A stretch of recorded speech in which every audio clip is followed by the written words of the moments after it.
Four Pillars of Islam by Hassan Ali Nadvi. Chapter 2, Zakats. Poor due. As is said in the Quran, but if they repent and establish worship and pay poor due, then they are your brethren in religion. We have seen how singular and unexampled the bond is between God and man. We may say that it is a bond between a merciful and a benevolent, rich and magnanimous master, and a poor, destitute, weak, helpless slave, and an infinite love and kindness and power and sublimity of the compassionate and beneficent Lord, Protector, demands that the slave should surrender himself implicitly to God's will and sacrifice willingly not only his material possessions but also that he has, including the heart and the soul, for God's sake. Manifestation of divine benevolence and care. We will now bestow a little thought upon the manifestations of divine care, benevolence and magnanimity. God created man of the best stature and endued him with the power and ability to exploit the treasures of the earth to his advantage and harness the forces of nature to his needs, and set up for this purpose a marvelous mechanism of thought, feeling and action within him. He favored him with the gifts of understanding and curiosity, and granted to him the capability to avail himself of God's bounty in cooperation with his fellow beings and on the basis of mutual give and take. The divine attributes of creation, preservation, and guidance are evident in all living and non-living things. As is said in the Quran, our Lord is He who gave unto everything its nature, then guided it aright. But the largest share of them has fallen to the lot of man, who is the vicegerent of God on earth. As is said in the Quran, verily we have honored the children of Adam, we carry them on the land and the sea, and we have made provisions of good things for them, and we have conferred them above many of those, and we have preferred him above many of those we created with the marked preferment. As is said in another verse of the Quran, for man, God made the earth flat and the climate agreeable, and endued him with the ambition to control and make use of all that was contained in the world. He it is who has made the earth subservient unto you, so that you walk in the paths thereof and eat of his providence. God not only subjected for man the basic requirements of life like fire, water, and food, without which he could not live, but also made them cheap and common.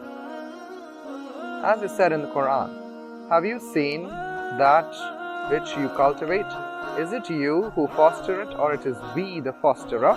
If we willed, we verily could make it chaff, then could you cease not to exclaim, lo, we are laden with debt. Nay, but we are deprived. Have you observed the water that you drink? Is it you who shed it from the rains, cloud, or that we are the shedder? If we willed, we verily could make it bitter. Why then give you not thanks? Have you observed the fire which you strike out? Was it you who made the tree thereof to grow? Are we the grower?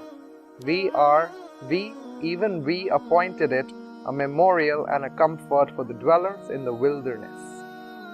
Human nature. As against animals, vegetables, and minerals, God endowed man with a sense of beauty, refinement, and an urge for progress and change.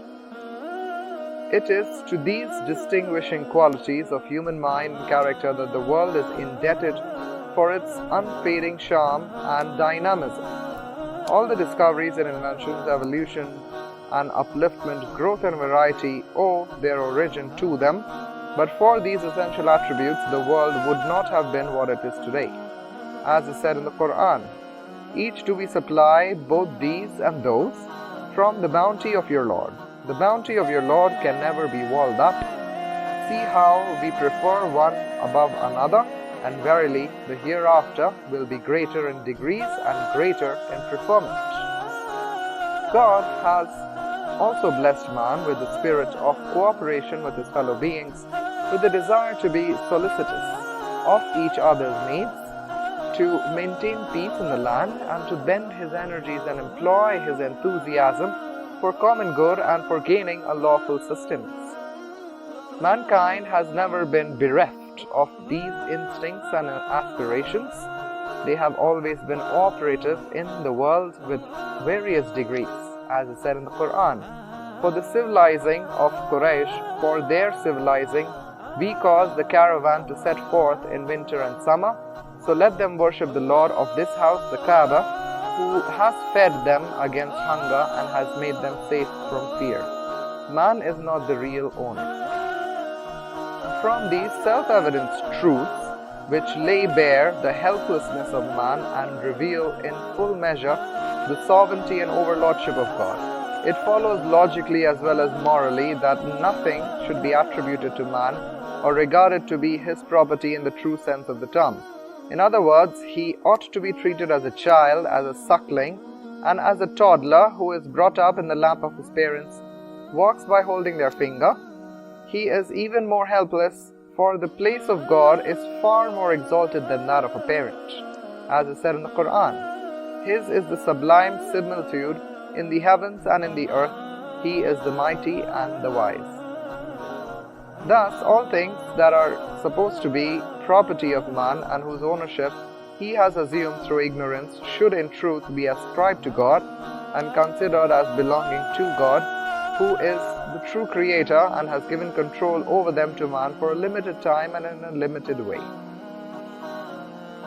The underlying idea, in view of this fundamental reality, which transcends all the other realities and is at work in all religions, morals and economic structure of the world, the Quran has committed all human affairs, in their entirety, to the charge and keeping of God, and has held man responsible only for the office of vicegerentcy. It sometimes addresses the Muslims in the following way, quote, "And bestow upon them of the wealth of Allah, which He hath bestowed upon you." And sometimes the Quran says, "And spend of that thereof He has made you trustees." The above two verses proclaim to the world that all things man considers his belonging actually in truth belong to God, who is the real owner. So it does not become of him to be boastful if he spends a few pieces from his pocket in this way. As is said in the Quran, "And what allay you that you spend not in the way of Allah, when unto Allah belongs the inheritance of the heavens and the earth?" Such being the case, it would appear that man should relinquish his claim over his property and cease altogether to enjoy the right to make use of his wealth. But God, in His wisdom, has not preferred such an arrangement for man. He has not deprived him of the right to own property and to hold and enjoy the fruits of his labor by ascribing them exclusively to himself. Had He done so, even then there would have been no cause for complaint or lamentation, but man's keenness for work and desire for progress and a spirit of inquiry and competition would have suffered a grave impairment.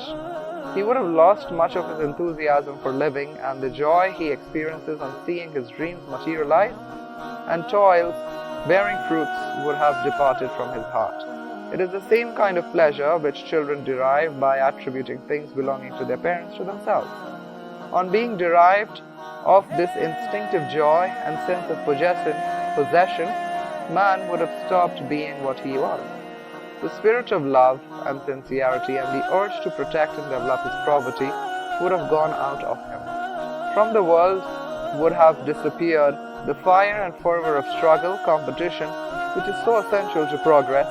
It would have been reduced to a huge workshop with man functioning in it like a tool and an instrument. Hence wealth has been ascribed over and over again in the Quran to man and not to his Lord and the Creator. As is said in the Quran in the following verses, quote, And eat up not your property among yourselves in vanity, nor seek by it to gain the favor of the functionaries of the government, that you may knowingly devour a portion of property of others wrongfully. Unquote. Another verse says, quote, those who spend their wealth for the cause of Allah and afterwards make not reproach and injury to follow that which they have spent, their reward is with their Lord, and they shall not fear come unto them, neither shall they grieve. Unquote. Another verse says, quote, O you who believe, spend of the good things which you have earned, and that which we bring forth from the earth for you. Unquote. Another verse says, quote, give not unto foolish your wealth, which Allah has made livelihood for you. Unquote. Another verse says, quote, and if you believe and ward of evil, Allah will give you wages and will not ask you for your worldly wealth. Unquote. In numerous verses of the Quran, wealth is not only attributed to man, but whatever he spends from it in the way of Allah and for the welfare of his bondsmen is also described as a godly loan, a good loan. As is said in the following verses, who is it that will lend unto Allah a goodly loan, so that He may give it increase multiple fold? Unquote. Another verse says, quote, if you lend unto Allah a godly loan, He will give it increase many fold. Unquote. Another verse says, quote, and establish prayer and pay the poor due, that is zakat, and lend unto Allah a godly loan. Unquote. The vicegerentcy and the trusteeship of man. The truth that everything belongs to Allah and He is the absolute owner of all that exists has permeated the lives of the Muslims of the first century of the Islamic era so completely that they considered themselves merely to be trustees of their wealth and did not make use of their material possessions as they wished. There was not a semblance of pettiness or vainglory in their matters of spending. The Quran had perfected their faith in the doctrine of the vicegerentcy and the trusteeship and convinced them that their worldly goods, that though they had earned them with their sweat on their brow, had to be returned to God by virtue of their covenant of Islam. This is what a Muslim affirms when he recites the confessional formula La ilaha illallah and enters into the folds of Islam. He vows and declares plainly and unequivocally that he has surrendered his rights to Allah, who is now entitled to take back what He has given. He has purchased their wealth from their believers and can claim it whenever Allah wants. As is said in the Quran, Allah has bought from the believers their lives and their wealth, and the gardens of eternity will be theirs in return. Unquote. The Quran warns those of a dreadful sequel who yield blindly to the love of wealth and to whom their desires and their comforts are dearer than striving in the path of Allah and fulfilling other obligations to Him, who imagine that they are free to hoard up wealth or to spend it as they please. As is said in the Quran, quote, say, O Prophet, if your fathers or your sons, and your brethren and your wives and your tribe and your wealth that you have acquired and your merchandise for which you fear that they will not sell, and the dwellings you desire are dearer to you than Allah and His Messenger, and striving in His cause, then wait till Allah brings His command to pass. Allah guides not the wrongdoers. Unquote. The Quran informs the believers that it is nothing short of self-destruction to recoil or abstain from spending liberally in the way of Allah and sacrificing their life and property in His cause, and for the defense of the Islamic faith, which is their whole existence. As is said in the Quran, quote, spend your wealth in the cause of Allah and be not caused by your own hands to ruin, and do good. Lo, Allah loves the beneficent. Unquote. The attitude of the holy companions towards property was governed wholly by this Quranic spirit. They had placed their worldly goods at the disposal of the Prophet before the Hijrah, that means migration to Medina from Mecca, all the eminent companions like Abu Bakr, Uthman, Abdurrahman bin Auf, Suhail bin Rumi, and Abu Salama acted in accordance with the lofty standards laid down by the Quran, and after it the Ansar of Medina too abided by it all the time. The reply given by Sa'd bin Mu'az to the Holy Prophet on the eve of the Battle of Badr was eminently typical of their way of thought. It is related that when the reports of the advancing army of Quraysh reached the Prophet, he conferred with his companions. He sought the advice of the Muhajirin, and they gave a very good reply. He again asked for their opinion, and they again gave a very good reply. Then the Holy Prophet for the third time asked the Ansar, thought that the inquiry was in fact addressed to them. Sa'd bin Mu'az then stepped forward and said that perhaps the Prophet wanted to know what was in the minds of the Ansar. He was not mistaken, because the Ansar had undertaken to support and protect the Prophet while he was in Medina, but when he decided to march out of the city in order to engage the enemy in the open position, had alerted. Sa'd bin Mu'az proceeded and said, I declare on behalf of the Ansar that you may advance to wherever you like, sever or establish relations with whomever you please, take from our goods or leave them, whatever you wish. What you will take will make us happier than what you will leave behind. We will carry out your commandment with all of our heart.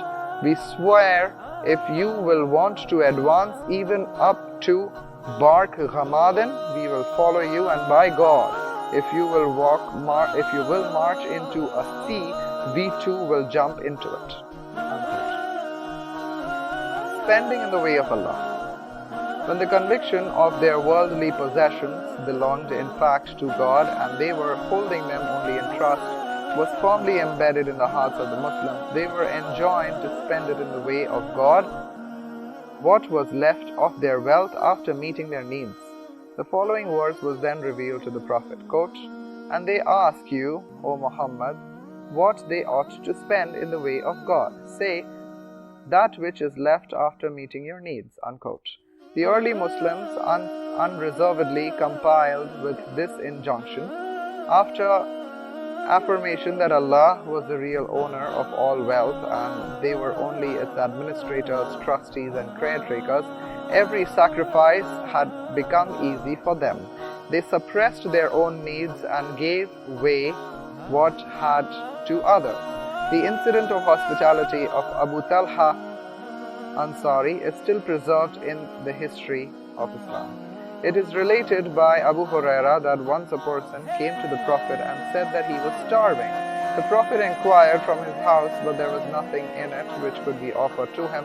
The Prophet then said, is there anyone who can give him as a guest for the night? On hearing it, Abu Talha stood up and said, he will be my guest, O Prophet of God. He took him to his house and said to his wife, he is the guest of the sacred Prophet. Lay before him whatever you may have. The wife replied that she had nothing by the way of food except for the children's meal. Abu Talha thereupon told her to put the children to sleep at some pretext after Isha prayer and come and extinguish the light when the guest began to eat. They, on their part, would forego the dinner that night. Abu Talha presented himself before the Prophet the next morning, and the sacred Prophet said, quote, the act of so-and-so was much appreciated by Lord. On that occasion, the following verse was revealed, quote, those who prefer the needy above themselves, though starvation may become their lot, unquote. Zakat in the sense of charity and almsgiving. Zakat is also mentioned in the verses revealed in Makkah, denoting pure charity and almsgiving. The Quran states, quote, successful indeed are the believers who are humble in their prayers and who shun vain conversation and who are payers of zakat, unquote. And woe unto the idolaters who give not the zakat and who are disbelievers in the hereafter, unquote. On other occasions too, the term of zakat has been used in the same sense. For instance, while dwelling upon the teachings of the Prophet and the virtues of Islam in the court of Najashi of Ethiopia, 5 years after the mantle of prophethood was given to Prophet Muhammad, It was observed by Hazrat Jafar bin Abu Talib that, quote, "He, the Holy Prophet, has commanded us to worship God and to associate no one with Him, and has enjoined on us Salah, Siyam and Zakat." Unquote. Need of a permanent and uniform arrangement.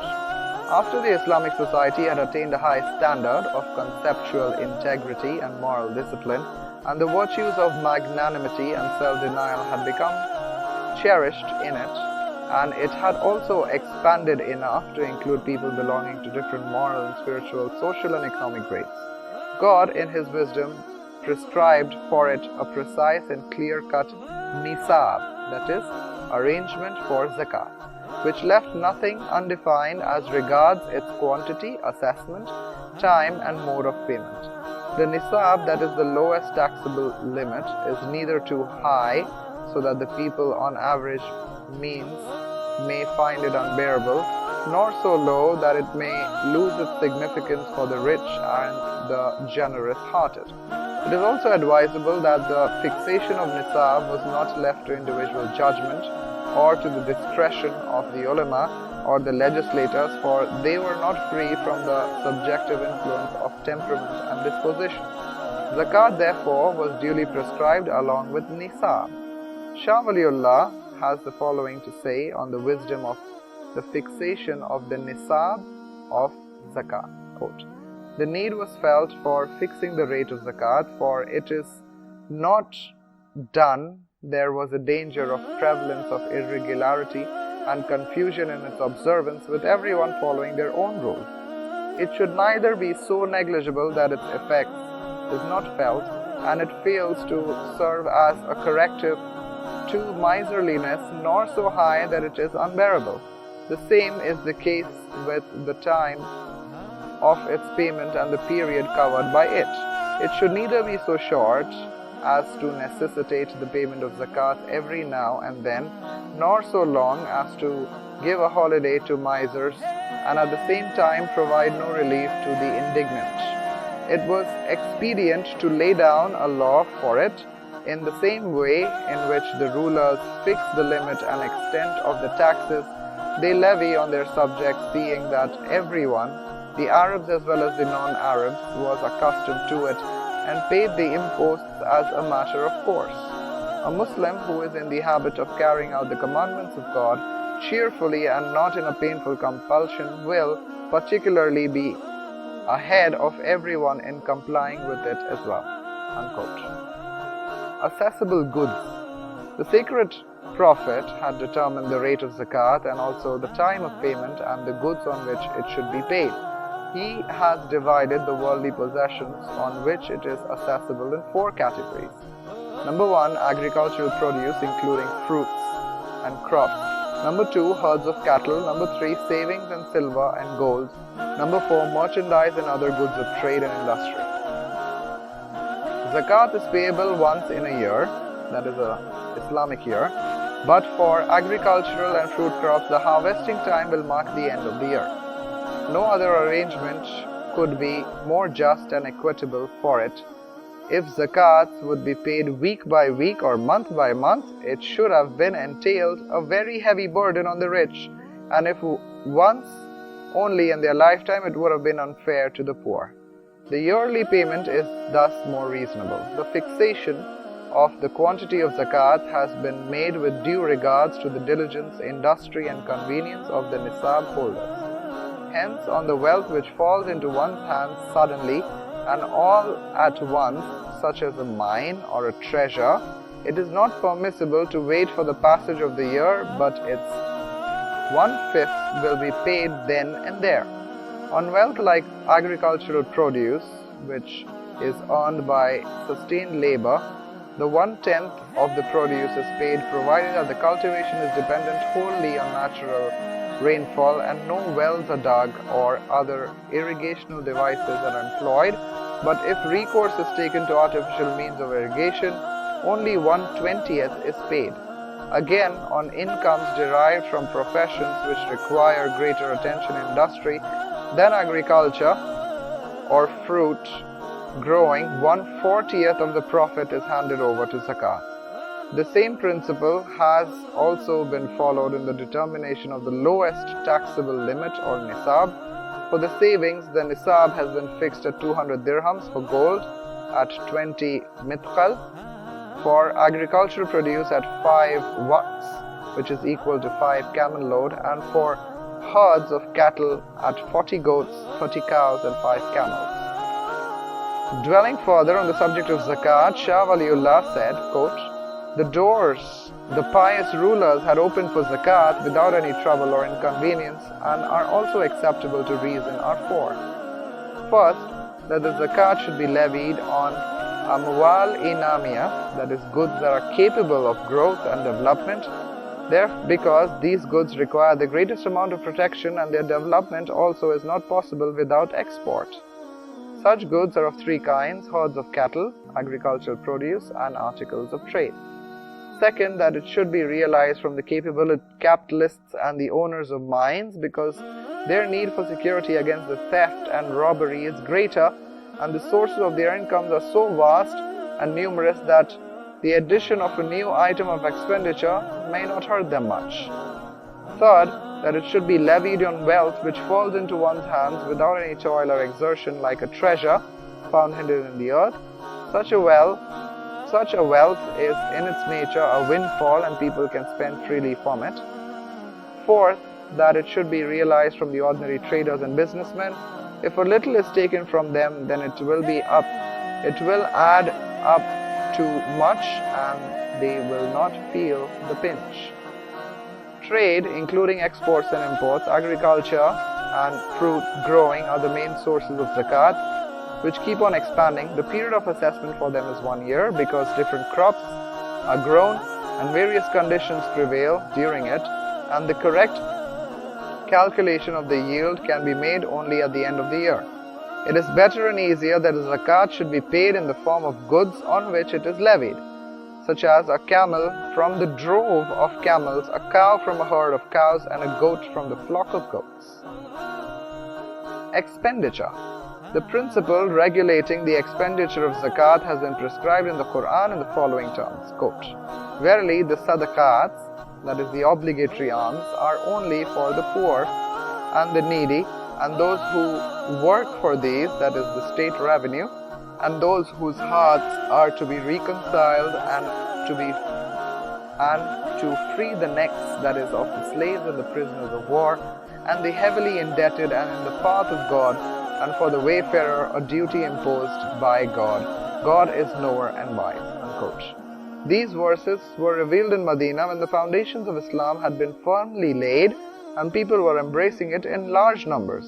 A collective system of zakats was then established, and the Prophet sent his zakat collectors to various parts of the state with the necessary instructions, embodying them the principles of common good, kindliness, prudence, and individual convenience. The advice he gave to Muaz bin Jabal while dispatching him to Yemen is in the following way, quote, "You are going to a people who are Ahl Kitab, that is, who profess a religion revealed and contained in the Holy Scriptures.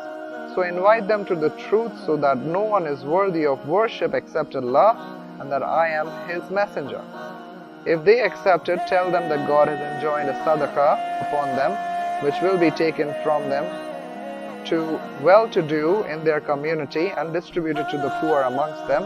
If they agree to it, also desist from laying your hands on the best of their possession, and fear the cry of the oppressed, for there is no veil between him and the Lord." Unquote. The fundamental objectives. A number of contemporary writers who are unduly impressed by the modern economic theories lay stress only on the social and economic aspects of zakat and regard it as nothing more than just an equitable form of taxation. Or, to take a more charitable view, it appears from the writings that amongst the various systems of taxation which have so far been practiced in the world, they find this Islamic tax to be most fair and reasonable. Consequently, they conclude that zakat can provide the soundest and the most stable support for socialism. Islam has presented to the world when it was at the height of its glory. They, however, are guilty of overlooking the underlying spirit of the institution of Zakat, which is characterized by the sentiment of God awareness, worship and devotion. They fail to appreciate that its fundamental purpose and merit lies in cleansing the hearts of conceit, selfishness and cruelty, in enabling the believer to seek a good pleasure for the Lord, and in bringing about sanctity and prosperity in his wealth through sympathy and solitude for the poor and the downtrodden people. The Quran has specifically pointed out this basic significance of zakat and laid the most emphasis on it. Quote, "Take alms of their wealth, wherewith you may purify them, drawing the distinction between zakat and interest, that is usury." The Quran says, quote, "That which you may give in usury in order that they may increase on other people's property has no increase with Allah, but that which you give in charity seeking Allah's countenance has increased manifold."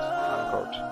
It is related by Ibn Abbas that the Prophet once said, "Allah has not enjoined zakat upon you, but for the reason that the rest of your wealth is cleansed through it.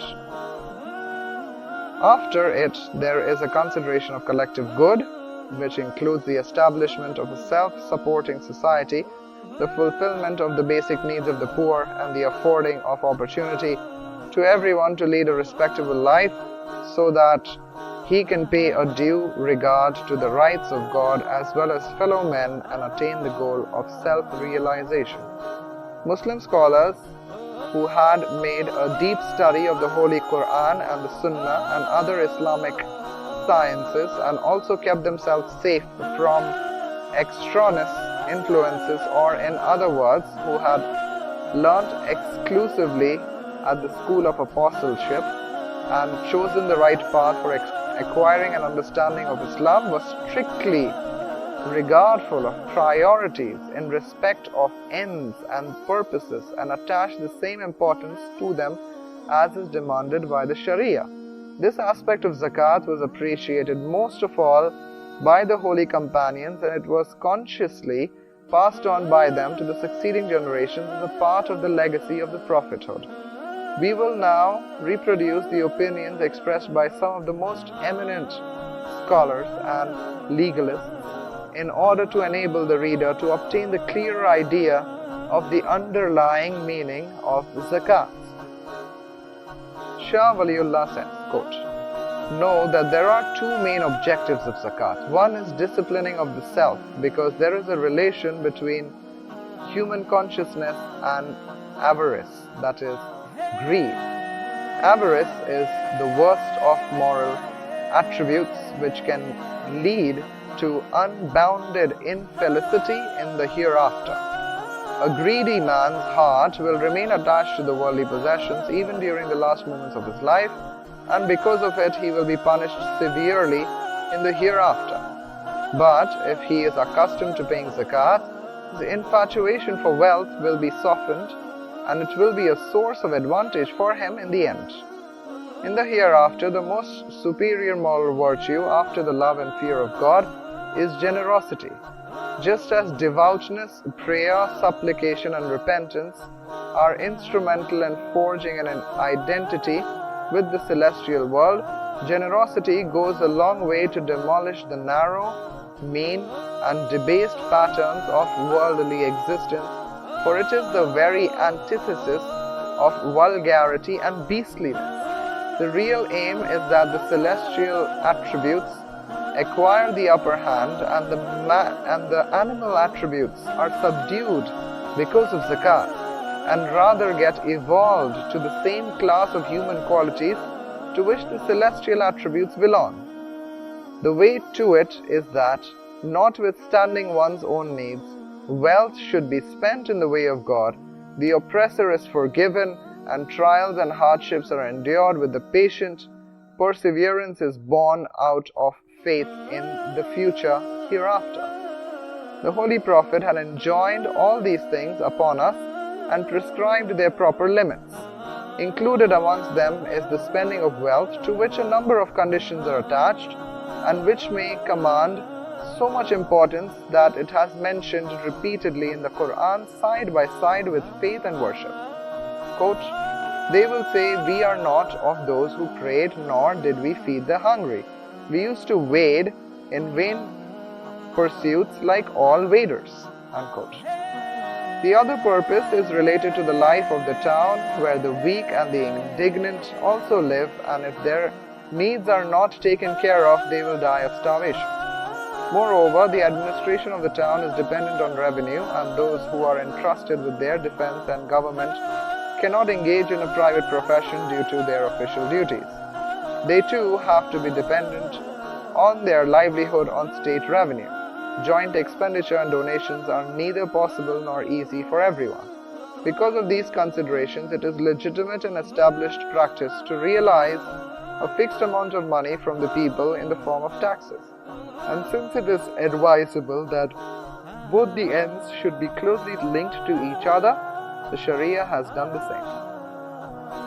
Allama Bahrul Ulum of Firangi Mahal, writing in the same vein, remarks that Zakat is not a tax but an act of worship, and like any other act of worship, it is solely for God. He says, quote, "Soundness of intention is the most necessary at the time of the payment of Zakat, for it is a major form of worship, and as the case is with Salah, it should also be prompted by no other consideration than divine propitiation. Thus, intention, that is niyyah, is an essential prerequisite for it. And just as Salah cannot be offered without niyyah, Zakat can also not be offered without it. But while a prayer service celebrated without niyyah is an exercise in futility, Zakat paid without it becomes a gift, and the giver is entitled to the same reward as of a gift, because Allah does not permit a good deed of anyone to be wasted." Chief characteristics. There are many factors which distinguish Zakat from worldly taxes and other imposts. These special features have imparted to it a unique character of religious sanctity and endured it with the power to make its influence felt in every sphere of life and morality.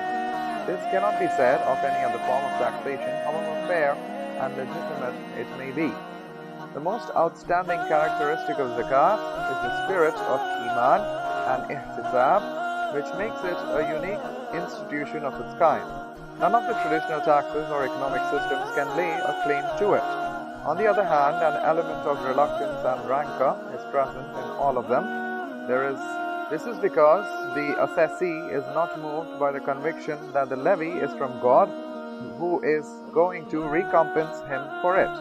What is more, he knows that those who have imposed the tax are mere mortals like himself, and perhaps of a lower moral and intellectual caliber, and a large part of the revenue thus collected is going to be spent on vain luxuries and for the benefit of a few privileged sections of society only. Hence, for the reasons known only to God, Zakat has invariably been mentioned in the Quran and the traditions, either with its virtues and benefits in this world and in the next, like increase in wealth, divine reward and recompense, or with the warning of a dreadful chastisement for those who fail to pay it when it is due. Says the Quran, quote, "The likeness of those who spend their wealth in Allah's way is like the likeness of a grain which goes 7 years in every year 100 grains. Allah gives increase manifold to whom He wills. Allah is all-embracing, all-knowing.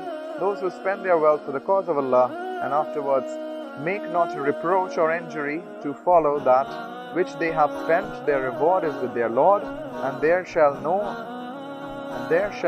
fear come upon them, neither shall they grieve."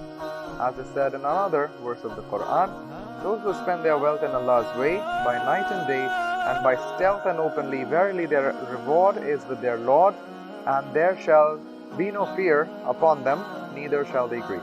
As is said in another verse of the Quran, "Those who believe and do good works and establish prayer and pay zakats, their reward is with their Lord, and there shall be no fear upon them, neither shall they grieve." As is said in another verse of the Quran, who is he that will lend unto Allah a goodly loan, that he may double it for him, and his may be a rich reward. As is said in another verse of the Quran, those who give alms, both men and women, and lend unto Allah a goodly loan, it will be doubled for them, and theirs will be a rich reward. As is said in another verse of the Quran, that which you given in charity, seeking Allah's countenance, has increased manifold. Side by side with these joyful tidings, the Quran also administers a severe warning to the hoarders of wealth who violate the rights of God and encroach upon the rights of the poor and accumulate gold and silver for the love of it. As is said in the Quran, they who hoard up gold and silver and spend it not in the way of Allah, unto them give tidings, O Muhammad, of a painful doom on the day when it will be heated in the fire of hell, and their foreheads and their flanks and their backs will be branded therewith, and it will be said unto them, here is that which you hoarded for yourselves, now taste what you used to hoard.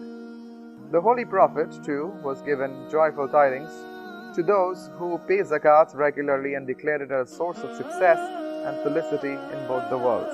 It is related by Abu Hurairah that the Prophet once said, when anyone spends in charity from his clean, that is legitimate goods, and God likes only the goods that are clean, Allah takes it in His right hand, and if it is a date, it grows in His hand till it becomes as big as a mountain, in the same way as you rear the young one of a cow or a goat.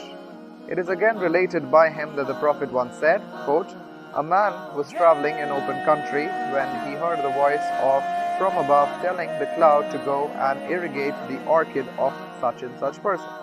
The cloud then moved and emptied itself over a particular plot of land. There was a tank or a hollow land in it which was filled with water. The traveler walked up to it and saw a man irrigating his field with the water. He said to the man, O bondsman of Allah, tell me your name. The man gave out the same name which the traveler had heard from the heavens and inquired from him the reason for wanting to know his name. The traveler thereupon narrated to him how he had heard the voice tell the cloud to go and irrigate his orchid. The man observed, now that you have asked, listen, I give away 1/3 of the produce in charity, spend 1/3 of it on the maintenance of my family, and invest 1/3 in the orchid. Another tradition of the Prophet reads, the wealth of no one suffers a decrease due to sadaqah. By forgiving, a person is made more honorable by Allah, and when anyone practices humility for the sake of Allah, He raises him in stature. Aisha relates that once some person slaughtered a goat, and the Prophet inquired from her if anything was left of it. She replied there was nothing left except for a forequarter. The Prophet remarked, everything is left except for the forequarter. On the other hand, the sacred Prophet has admonished them in the strongest term who do not pay Zakat, and warned them of a deplorable end in this world and a dreadful sequel in the hereafter. It is related that once he said, he on whom Allah bestowed wealth and does not pay Zakat, his wealth will be brought on the day of judgment in the shape of a snake, which will have 2 tongues, and it will be thrown around his neck. It will seize him between his jaws and say, I am your wealth, I am your wealth, I am your treasure. The Prophet then recited the following verse of the Quran, quote, and let not those who hoard up that which Allah has bestowed upon them from His bounty think that it is better for them. In another tradition of the Prophet it is stated, quote, when the spoils of war become plunder and trusts become spoils of war, when Zakat is considered a penalty and knowledge is acquired for showing contempt to religion, when husband obeys the wife and disobeys his mother, and a friend is held close and a father is pushed away, when shouting is done in the mosque and noise is made in them, when headship of the tribe goes to the most depraved of it, and the meanest in the community become mischief, when the person is respected only for the protection of his mischief, and singers and musicians become popular in society, when wine flows freely, and people belonging to the last phase of the Ummah denounce those who belong to the first phase, then wait for the red sandstorm, the tremor, the sinking of the earth, the showers of calamity, and the presence and the appearance of the signs of God, in uninterrupted sequence, as if a string of beads has broken and the beads were falling one after the other. As a consequence of these exhortations, the Muslims had become the guardians of their own inner selves. They not only voluntarily collected revenue for Bayt al-Mal, that is the state treasury, but also served as supporters and representatives of the poor. They looked for the deserving parties in genuine causes carefully and diligently, realizing that the sooner the duty to God was discharged, the better it would be for them. It was only after that they had done it that they felt at peace. If we studied the lives of the holy companions and the Tabeeb, we would have known that their attitude was in these matters and how profoundly they had been influenced by the teachings of Islam and the traditions of good advice and admonition. Zakat for them was like salat to offer, which at a correct time in the foremost concern of a Muslim, and he feels a constant load on his chest until he has done so. The doctors of Islamic jurisprudence were conscious of the advantages intrinsic to zakat and of the role it played in character building and promoting of religious awareness. They, as such, made a liberal use of exhortations and inducements in their sermons and discourses, and it would have the desired effect on society. Otherwise, the institution of zakat would probably have languished, and just as the Muslim governments have discarded the duty of its collection and distribution, the Ummah too, on the whole, would have forsaken it. To quote Shah Waliullah once again, one of the objects of tradition containing inducements to infaq, that is spending in the way of God and bringing out its material and spiritual virtues, is that it should be carried out with high-mindedness, generosity, which is the essence of zakat, and the aim of moral disciplining that can be served through its good measure. Miserliness has been condemned in them over and over again, because greed can undermine the very purpose of zakat, as it is borne out by the tradition which says, quote, avoid greediness, for it is greediness that led to the undoing of those who came before you. Another tradition reads, verily, charity cools down the fire of Allah's wrath. Then again, there are these two traditions. Quote, beyond doubt, charity puts out the sins in the same way as water puts out the fire.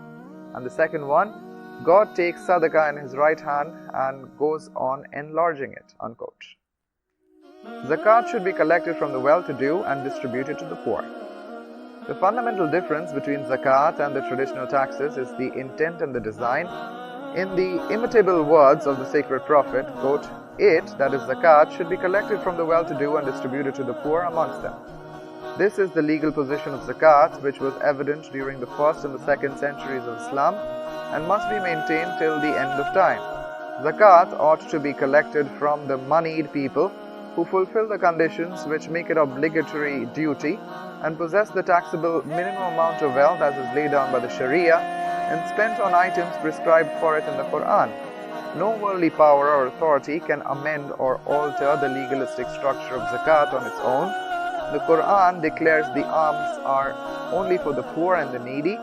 From the Sharia and the traditions of the Prophet, it appears that above verse applies to the poor and the needy of the place. This arrangement of zakat was maintained even by governments which did not function wholly in accordance with Islamic law. Under such governments, too, the rights of the poor and the deserving were not entirely ignored, nor the injunctions of God completely suspended or done away with. The zakat levied by the modern governments are just the reverse of zakat. These taxes, whether fair or unfair or light or heavy, are generally realized from the lower and middle classes of community and spent for the benefits of the upper and privileged ones. The wealth thus obtained, mostly from the workers, peasants, small traders, artisans, is expended heartlessly on maintaining the rulers in princely luxury. It is further squandered by the government on its embassies in foreign lands, whose main job is to throw cocktail parties in which wine flows like water, and on foreign journalists, news agencies, and other mass media, which trade unshamedly in malice and falsehood and have come to become a regular use for more useful than armaments. They have become most legitimate items of expenditure on national revenue. The modern governments, communist or capitalist, mercilessly suck the blood of these people, mainly to pour it out into the ocean of propaganda, political bribery, and journalistic fraud. We can describe the current taxes most aptly by reversing the maxim laid down by the sacred prophet with regards to zakat, so that it may read that these are collected from the poor and distributed to the well-do. Zakat, which has been enjoined upon the men of substance, is on the other hand an act of compassion and benevolence and a part of divine legacy of prophethood. It must be called a tax. If it must be called a tax, it is the least irksome and the most beneficial of taxes, which is realized from the rich and distributed to the poor. The spirit of piety and humility. Another grand characteristic of zakat is the spirit of piety and humility. By it we mean the noble religious sentiments and the moral ideas that are its life breath and have been dwelt upon repeatedly in the Quran. Those who pay the zakat and spend their wealth on the poor and destitute are urged to cultivate these virtues and desist from destroying the morals and spiritual merits of their deed by following it up with painful reminders of the favors bestowed. As is said in the Quran, quote, "Those who spend their wealth for the cause of Allah and afterwards make not reproach or injury to follow that which they have sent, their reward is with their Lord, and there shall be no fear upon them, neither shall they grieve. A kind word with forgiveness is better than almsgiving followed by injury. Allah is absolute and clement. O you who believe, render not vain your almsgiving by reproach or injury, like him who spends his wealth only to be seen by men and believes not in Allah and the last day. His likeness is the likeness of a rock whereon is the dust of earth. A rainstorm smothers it, leaving it smooth and bare. They have no control of aught that which they have gained. Allah guides not the disbelieving folk." Unquote. Men of charity and monetary good doing who are imbued with the spirit of modesty and sincerity and pay zakat with the same intent are spoken of in laudatory terms in the Quran, as is said in the following ayats. Quote, "And those who give that which gives their heart afraid, because they are about to return unto their Lord, these race for good things, and they shall win them in the race. Your friend can be only Allah and His Messenger, and those who believe, who establish worship and pay the poor due and bow down." And another verse of the Quran, "And feed with the food the needy, the orphan, the prisoner, for the love of God, saying, We feed you for the love of Allah only. We wish for no rewards nor thanks from you. Lo, we fear from our Lord a day of frowning and of fate." Unquote. The Quran, moreover, requires that the goods spent in the way of God and given to the poor and the needy should be pure and of good quality. It should not be that it is worthless or not needed is given away to others in charity. As is said in the Quran, quote, "O you who believe, spend of the good things which you have earned, and of that which we bring forth from the earth for you, and seek not the bad with the intent to spend thereof in charity, when you would not take it for yourselves except in disdain, and know that Allah is absolute owner of praise." It is related that once Aisha wanted to give a piece of stale meat in charity. The Prophet reproached her, "If, quote, you are trying to give in charity what you cannot eat yourself." On the contrary, the present day taxes are totally devoid of moral and spiritual content. They are paid without any regard to sincerity and humility. These taxes, as a rule, are considered to be a burden, and a recourse is taken of all sorts of legal devices to evade them. If, in the end, they have to be paid, it is done with utmost reluctance. It is true that all the contemporary legal and economic structures, mainly for the reasons that they are not morally or religiously oriented and no spirit of sanctity is associated with them. Zakat and usury. Zakat is just the reverse of usury. In origin and design and nature and purpose, the two are inimical to one another, and the fruits they bear and the effects they produce, both for the individual and the society, are also widely different.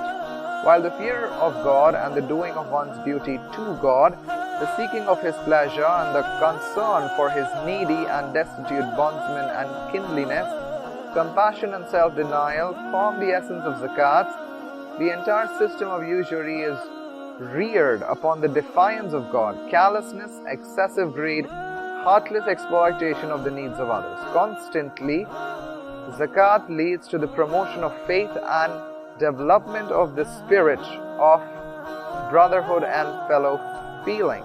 Visible signs of economic well-being become manifest in society. Goods are visited with prosperity and love is generated in the heart because of it. The practice of lending money of interest conversely breeds egotism, covetousness, parsimony and mistrust.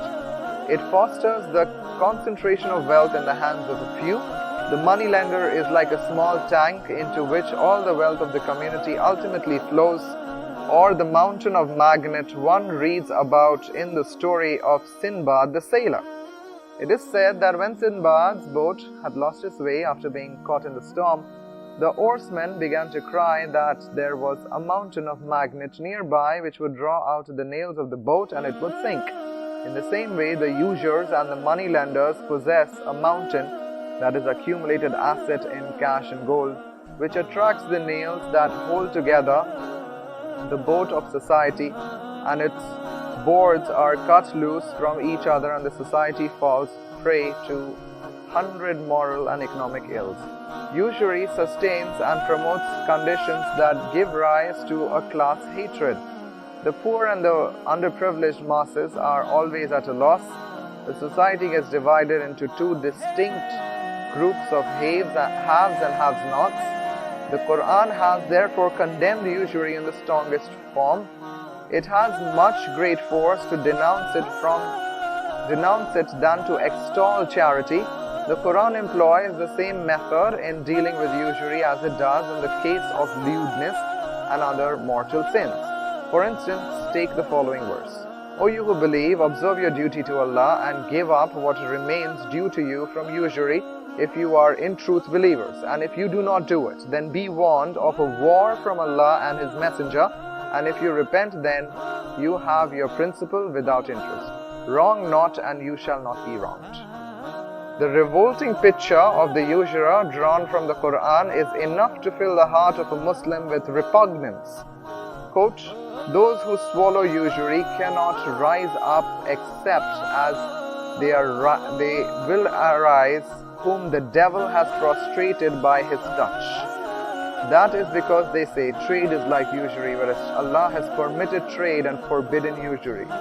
He unto whom an admonition from his Lord comes, and he refrains in obedience therefore, he shall keep the profits of that which is past, and his affair henceforth is with Allah.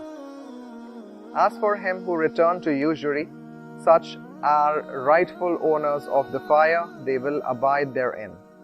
The Quran has drawn the comparison between usury and almsgiving to a number of places and summed up the effects and consequences of both in verses which will take volumes to explain. Quote, Allah has blighted usury and made almsgiving fruitful. Allah loves not the impious and the guilty. As is said in another verse of the Quran, that which you give in usury in order that it may increase on other people's property has no increase with Allah, but that which you give in charity seeking Allah's countenance has increased manifold. Unquote. The Holy Prophet has praised charity and spoken of the blessedness and increase which attends the material possessions of Muslims through its moral and spiritual goodness. Besides, he has given the warning of immediate punishment and wretchedness in this world to those who do not practice it. It is related that once the Prophet said, when a community stops paying zakat, Allah punishes it with drought and famine. In the same way, the Prophet has warned those of severe chastisement in both the world who lend money of interest. He has said, quote, when usury becomes prevalent amongst the people, Allah afflicts it with fear, unquote.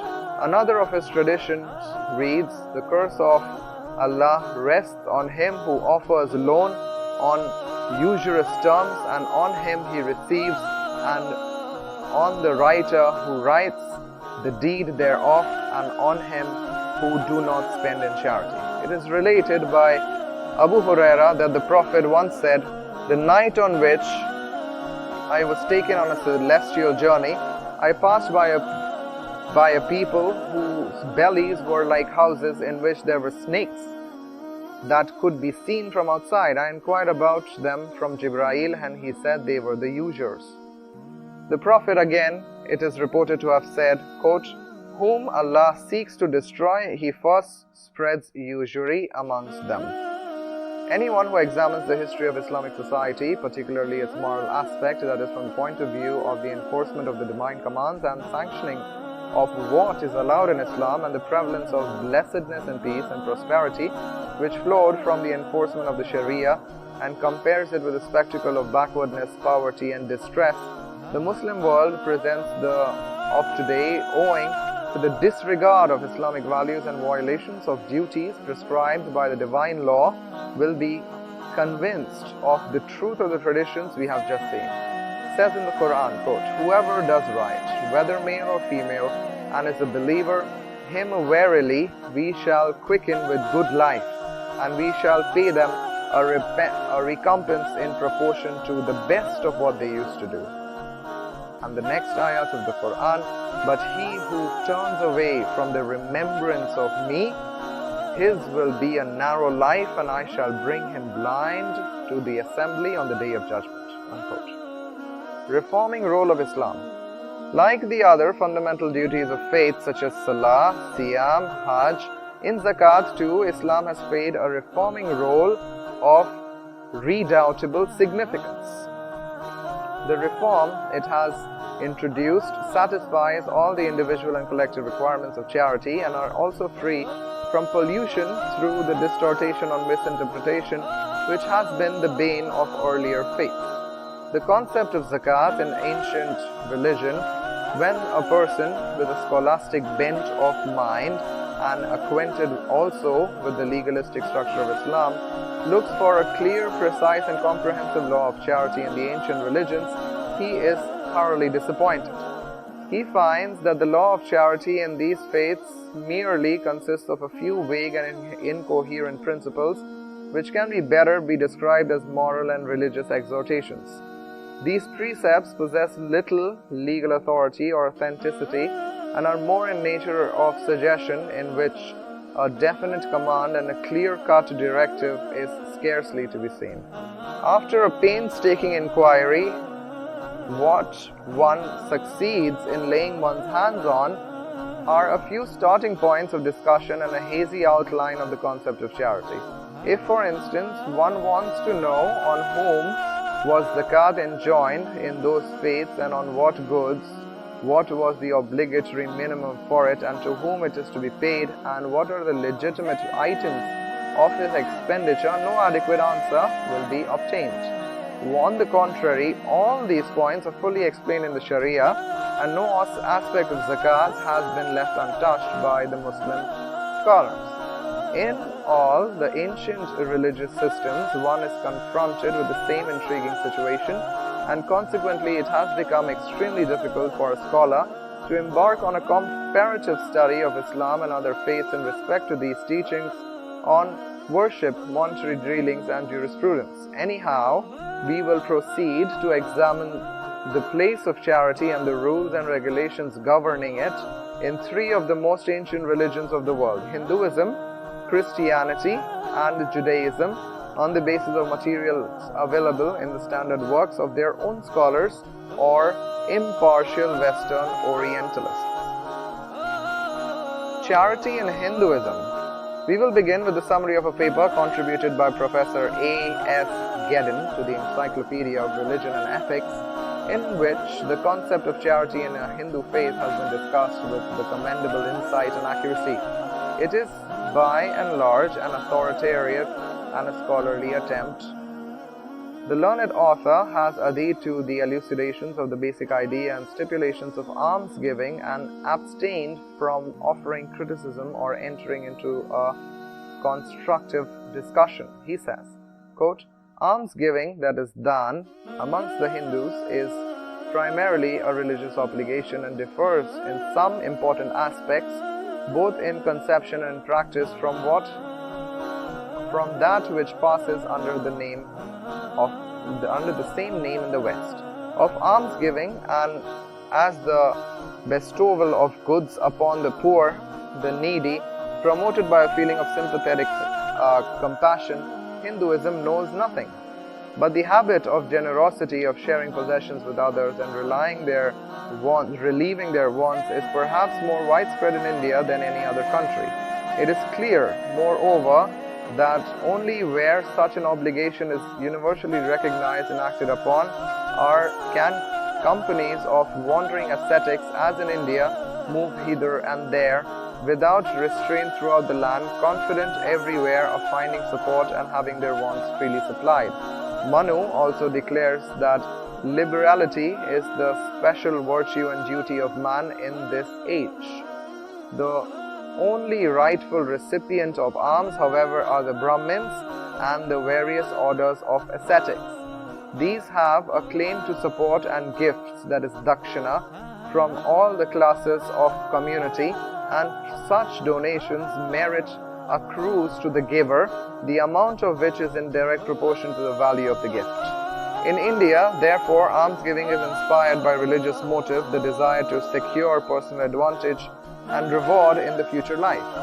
The theories and teachings of the Hindu books leave no room for the play of disinterested generosity. Although many Hindus are in this respect better than their creed, and it is only amongst certain communities of monks who devote a part, at least, of their time to charity, the relief of the poor, that anything approaching the Western conception of almsgiving is found. There can be little doubt that we should recognize the kindly and human influence of Buddhism. At festivals and also on occasions of pilgrimage, the abbot of the monastery will entertain all the comers regardless of recompense. The underlying motive of this act, however, in these instances is still Indian, not Western or Christian. Generosity indeed is enjoined upon the monks as a part of their vow. Those who can give nothing else must give their books. Ordinarily, however, monks and ascetics do not bestow but receive, and the need and the opportunity for almsgiving in the wider sense within the laity and among Brahminical part of the population has always been met to a considerable extent in India by the usages and institutions of caste and the joint family life, which throws upon the whole circle the burden and obligation of support of each individual. As early as the Vedic hymns, gifts, that is dan and dakshina, take a prominent place in the thought and teachings of the poets, and the virtues and the merits of the givers are reportedly emphasized. In the Vedic literature generally and in the later Smritis, similarly in the Dharma Shastras and the Puranas, one of the chief duties incumbent upon the householder is charitable giving, and careful, if not always consistent, definitions are given as to the person upon whom such alms may be bestowed. Manu lays down distinct and ordered rules on the subject which expect, as interfered with or modified by European influence, governed Hindu practice up to the present day. Such gifts are said to be gifts for the purpose of acquiring religious merit. A chapter of that book of Manu Shastra bears the title Rules for Almsgiving, and devotes the second part of his great work to the same theme. Thus, all Hindu ascetics live by alms in contrast with the laborious and self-denying lives of many similar communities in the West. They may not and do not in any case earn their living by work, but are dependent upon the charity of others. The institution and habitual practice of begging on a wide scale, together with the rules regulating it, are of great antiquity in India, and the burden of supporting any army of wandering mendicants whose lives are unproductive must always have pressed hard upon the poorer class of the population. It was from Brahmanism that Buddhism inherited the duty of liberality towards those whose lives were destroyed, devoted to the service of the religion, developing and systemizingly an ancient principle and placing it on the border foundations. Sakyu Mani himself, in the former birth, had become the title of Dhanasura, that is, a hero in liberty. Such practices, therefore, were no novelty in the Buddhist ethical and social duties. Jainism, also the second great Protestant community of the early centuries, while rejecting the extravagant claims of the Brahmins, maintained the claim of the devotee and the ascetics to support at public expense. In neither case was the new principle introduced, but a long-standing custom was sanctioned and continued for the benefit of the ascetic orders and the teachers of religion. Such gifts were, broadly speaking, of two kinds: grants of landed estate and dwelling houses, and taxes derived from villages and titles hold the first place. More irregular and occasional were the donations of food or money, which was at festivals, anniversaries, household ceremonies, the Brahmins received as their prerequisites. To the latter class belonged the contributions in kind, which was the wandering mendicant exacts from the fears and superstitions of the ignorant villager. The Mahadana, that is great gifts, were 10 or 16 in number. Of these, gold was the most important, then estates, buildings, villages, taxes. Of gifts in gold, the most costly and therefore the most meritorious was the Tuldana. The donor caused himself to be weighed in the scales against an equivalent amount of gold, which was then distributed in largesse to the assembled Brahmins. A king of Kannauj in the 12th century is said to have repeated this costly donation 100 times. Another example is that of a minister of Mithalia in the early part of the 11th century. Huan Siang gives a marvelous account of the benefactions of Siladitya, a sovereign of Kannauj, who was accustomed once in 5 years to give away alms all that he possessed. A similar act of lavish charity was occasionally performed with silver substituted for the more valuable metal gold. In certain initiatory rites connected with the assumption of the sacred thread, a figure of a cow or a sacred lotus made of gold plays a prominent part, and this after the ceremony is broken up and the fragments distributed to the Brahmins or gifted to the temple. Similarly, after the banquet, the royal or the wealthy host will at times bestow upon his guests the costly dishes of gold and silver that have been employed in the feast. Grants of land revenue to monastic institutions or to the Brahmins have always been frequent in India. Such grants are recorded as early as inscriptions of Ashoka, and according to the legend, the same emperor in his later life had been restrained almost by force from ruining himself and his house by his extravagant generosity. Similar gifts and dedications are far from being uncommon at the present day. To provide free meals for the Brahmins is also an act of great merit, the virtue of which increases with the number of Brahmins fed. On the lesser scale, this is done at every household ceremony, anniversary or feast, and at the great festivals large provision is made, and numerous companies of pilgrims and ascetics gather together and are entertained often for several days.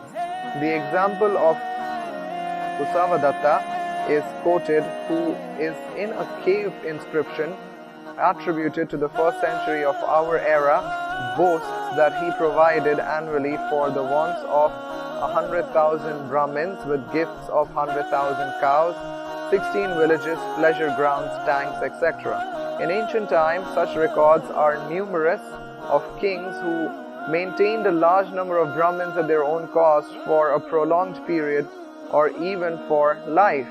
And like the monastic orders of the Middle Ages in Europe, the Indian orders of monks become rich in the possession of estate, property belonging to the god, in some instances a considerable proportion of land and revenue of the state passing into their hands. In north of India, what might thus be termed as systematic almsgiving or donation more or less is the nature of regular contributions or the support of communities or individual teachers. Gurus holding official positions as recognized head of a certain sect or a school of thought are now less usual than in the south.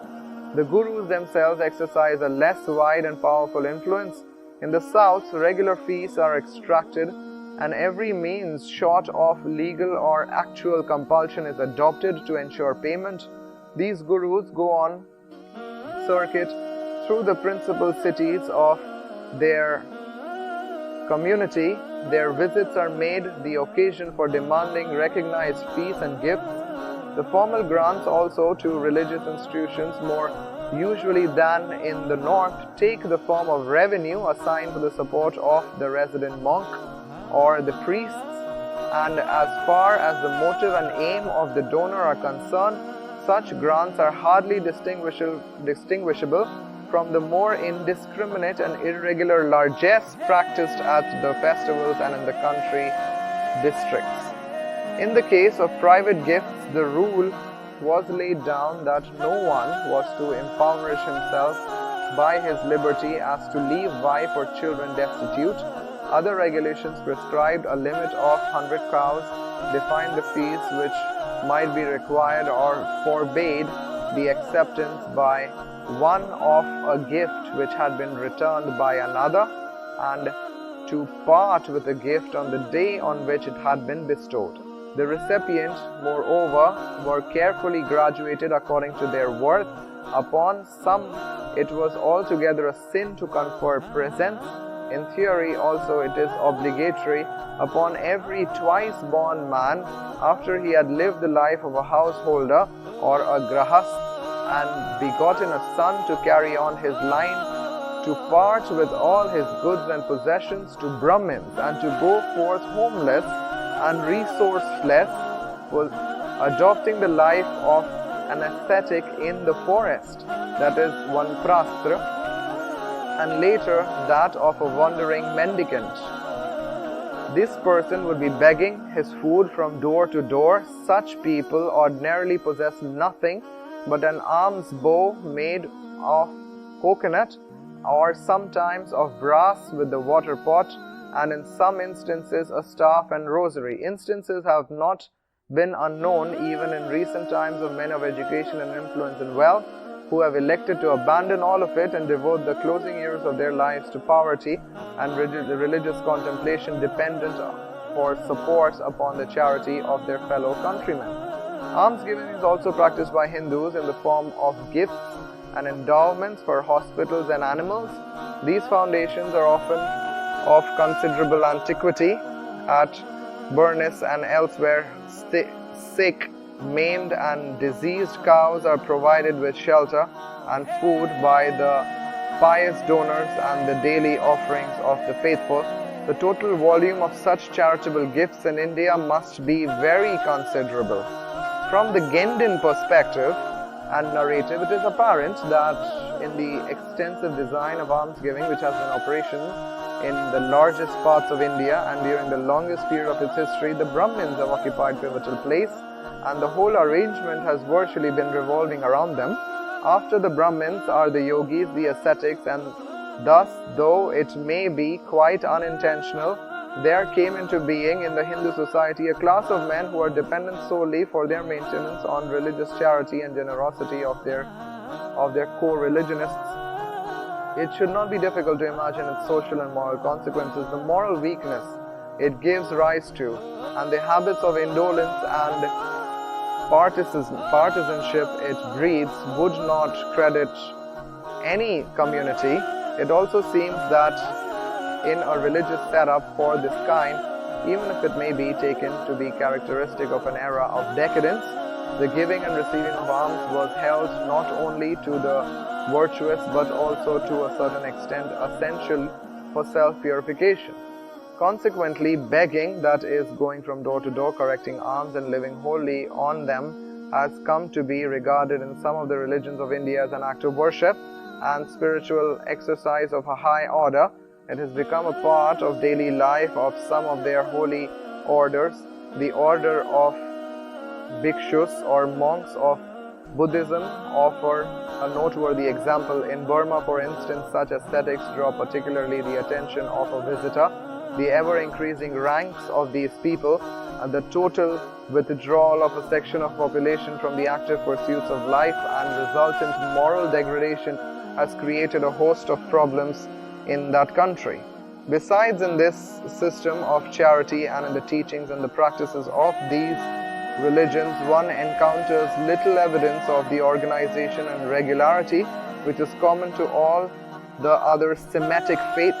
From worship to rituals and ceremonies, such a freedom of choice has been permitted to their adherents, and allowance made for local exigencies that people living in different parts of India are found to differ widely from one another in religious design and the program of life, so much so that their beliefs and practices can hardly be said to belonging to the same religion. We will continue in the next part. Jazakallah khair. Wassalamu alaikum wa rahmatullahi wa barakatuh.